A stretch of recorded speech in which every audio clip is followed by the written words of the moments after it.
Hello friends, എല്ലാവർക്കും ചെമ്പനീർ പൂവിൻ്റെ പുതിയൊരു വീഡിയോയിലേക്ക് സ്വാഗതം. അപ്പോൾ നമ്മുടെ ചെമ്പനീർ പൂവിൽ വരാനിരിക്കുന്ന ഒരു ഭാഗത്തിൻ്റെ വീഡിയോ ആണ് ഞാൻ ഈ പറയുന്നത്.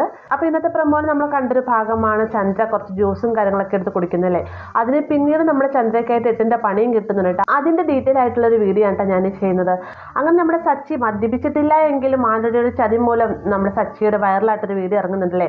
അത് പ്രകാരം സച്ചിക്ക് ഒരുപാട് നഷ്ടങ്ങൾ ഉണ്ടാകുന്നുണ്ട്. സച്ചിക്ക് ഓട്ടം വിളിക്കുന്ന പലരും തന്നെ ക്യാൻസൽ ആകുന്നു.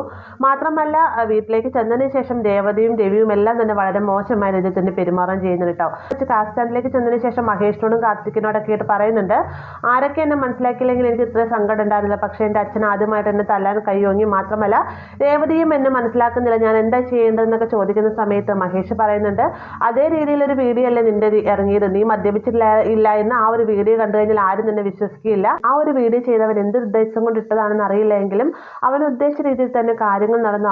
അവൻ്റെ വീഡിയോ വൈറലായി, എന്നാൽ നഷ്ടം സംഭവിക്കുന്ന നിനക്കാണല്ലോ സച്ചി എന്നൊക്കെ മഹേഷ് പറയുന്നുണ്ട് കേട്ടോ. അങ്ങനെ വളരെ സങ്കടത്തോടു കൂടി തന്നെ ഉണ്ടായിരുന്ന കാറാണെങ്കിൽ പോലീസുകാർ കൊണ്ടുപോവുകയും ചെയ്തു. ഇനിയിപ്പോൾ എന്ത് ചെയ്യുമെന്നൊക്കെ ഓർത്താൽ നമ്മുടെ സച്ചി ആകെ സങ്കടപ്പെട്ട് നിൽക്കുകയാണ്. അങ്ങനെ വീട്ടിലേക്ക് തിരികെ എത്തിയതിനു ശേഷം രേവതിനെ കാര്യങ്ങളൊക്കെ പറഞ്ഞ് മനസ്സിലാക്കാൻ ശ്രമിക്കുന്നുണ്ടെങ്കിൽ രേവതി സച്ചി പറയുന്ന കാര്യങ്ങളൊന്നും തന്നെ ഉൾക്കൊള്ളാൻ തയ്യാറാകുന്നില്ല കേട്ടോ. അതിനുശേഷം രേവതി മാർക്കറ്റിലേക്ക് പോകാനിരിക്കുന്ന സമയത്ത് പലരും തന്നെ സച്ചിയുടെ മദ്യപാനത്തെക്കുറിച്ചൊക്കെ സംസാരിക്കുന്നുണ്ട്.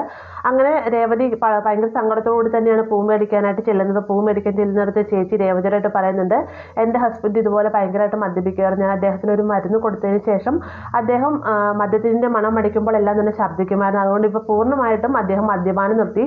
നിനക്ക് അത്യാവശ്യമാണെങ്കിൽ ഞാൻ ആ പച്ചമരുന്നിൻ്റെ ഡീറ്റെയിൽസ് ഒക്കെ തരാമെന്നും പറഞ്ഞുകൊണ്ട് നമ്മുടെ രേവതിയും കൂട്ടിക്കൊണ്ട് ഒരു വൈദ്യൻ്റെ അടുത്ത് ചെന്നതിന് ശേഷം മരുന്ന് മേടിക്കാം കേട്ടോ. രേവതി ഇതുമായിട്ട് വീട്ടിലേക്ക് വന്നതിന് ശേഷം സച്ചിക്ക് വേണ്ടിയുള്ള ജ്യൂസ് തയ്യാറാക്കുന്നുണ്ട്. ജ്യൂസിൽ ഈ പൊടിയൊക്കെ കലക്കി സെറ്റാക്കി വെച്ചുകൊണ്ടിരിക്കുന്ന സമയത്താണ് രേവതിയെ രവി വിളിക്കുന്നത്. രവിയുടെ അടുത്തേക്ക് രേവതി ചെല്ലുന്ന അതേ സമയം തന്നെയാണ് കേട്ടോ നമ്മുടെ ചന്ദ്ര അടുക്കളയിലേക്കായിട്ട് വരുന്നത്. അപ്പം ജ്യൂസ് കാണുന്ന സമയത്ത് തന്നെ ചന്ദ്രയ്ക്ക് മനസ്സിലാവുകയാണ്, അവളുടെ ഭർത്താവിന് വേണ്ടി ജ്യൂസ് കലക്കി വെച്ചിരിക്കുകയാണ്, അവന് ഞാനിപ്പോൾ കൊടുക്കാമെന്നും പറഞ്ഞുകൊണ്ട് ചന്ദ്ര ആ ഒരു മരുന്ന് കലക്കി വെച്ചിരിക്കുന്ന ജ്യൂസ് മുഴുവനായിട്ട് എടുത്ത് കുടിക്കുകയാണ്. അപ്പം രവി സംസാരിച്ചുകൊണ്ടിരിക്കുന്ന സമയത്താണ് സച്ചി അങ്ങോട്ടേക്ക് വരുന്നത്. സച്ചിയെ കാണുന്ന സമയത്ത് രവി ഒന്നും മിണ്ടാതെ തന്നെ പുറത്തേക്ക് പോകണ്ട. സച്ചിയാണെങ്കിൽ അച്ഛ എന്ന് വിളിക്കുന്നുണ്ടെങ്കിലും സച്ചി ഒന്ന് മൈൻഡ് ചെയ്ത പോലും രവി പുറത്തേക്ക് പോവാണ്.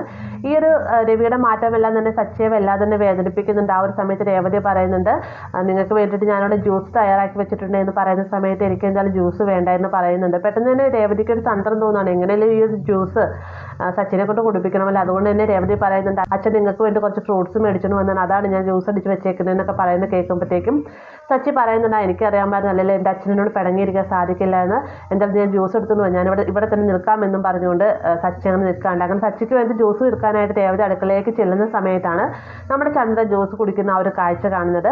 ഇത് കാണുന്ന സമയത്ത് രേവതി ചന്ദ്രയെ തടയാൻ ശ്രമിക്കുന്നുണ്ടെങ്കിൽ ചന്ദ്ര അത് മുഴുവനായി കുടിച്ചെടുത്തതിന് അമ്മ ഇത് സച്ചിന് വേണ്ടിയിട്ട് എന്ന് നമ്മുടെ രേവതി പറയുന്ന സമയത്ത് എനിക്കറിയാം ഇത് സച്ചിക്ക് വേണ്ടിയാണെന്ന്, അതുകൊണ്ട് തന്നെയാണ് ഞാൻ മുഴുവൻ കുടിച്ചു തീർത്തതെന്ന് ചന്ദ്ര മറുപടി പറഞ്ഞതിന് ശേഷം പുറത്തേക്ക് പോകാൻ കേട്ടോ.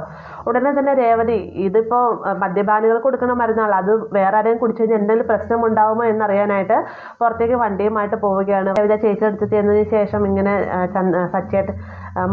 സച്ചേട്ടന് വെച്ചിരുന്ന ജ്യൂസ് എടുത്ത് അമ്മ കഴിച്ചു, എന്തെങ്കിലും പ്രശ്നം ഉണ്ടാവുമോ എന്ന് ചോദിക്കുന്ന സമയത്ത് മറ്റൊരു പ്രശ്നമൊന്നും ഉണ്ടാവില്ല, കുറച്ചു നേരത്തേക്കും ബുദ്ധിമുട്ട്, ഒന്നല്ലെങ്കിൽ ഛർദ്ദിലായിരിക്കും അല്ലെങ്കിൽ വയറിളക്കമായിരിക്കും, അല്ലാതെ ആരോഗ്യ പ്രശ്നങ്ങളൊന്നും തന്നെ ഉണ്ടാവുകയില്ല എന്ന് പറയുന്നത് കേൾക്കുമ്പോഴാണ് നമ്മുടെ രേവതിക്ക് ആശ്വാസമാകുന്നത്. അങ്ങനെ രേവതി വീട്ടിലേക്ക് തിരികെ വരുന്ന അതേ സമയം തന്നെ ചന്ദ്ര വളരെയധികം ക്ഷീണിതയായി തലകറങ്ങി വീഴുന്നൊക്കെ ഉണ്ട്. അങ്ങനെ 8ന്റെ പണി, അതായത് ബാത്റൂമിൽ നിന്ന് ഒരു നിമിഷം പോലും ഇറങ്ങാൻ പറ്റാത്ത അവസ്ഥയിൽ 8ന്റെ പണി ഇടുന്നൊരു എപ്പിസോഡ്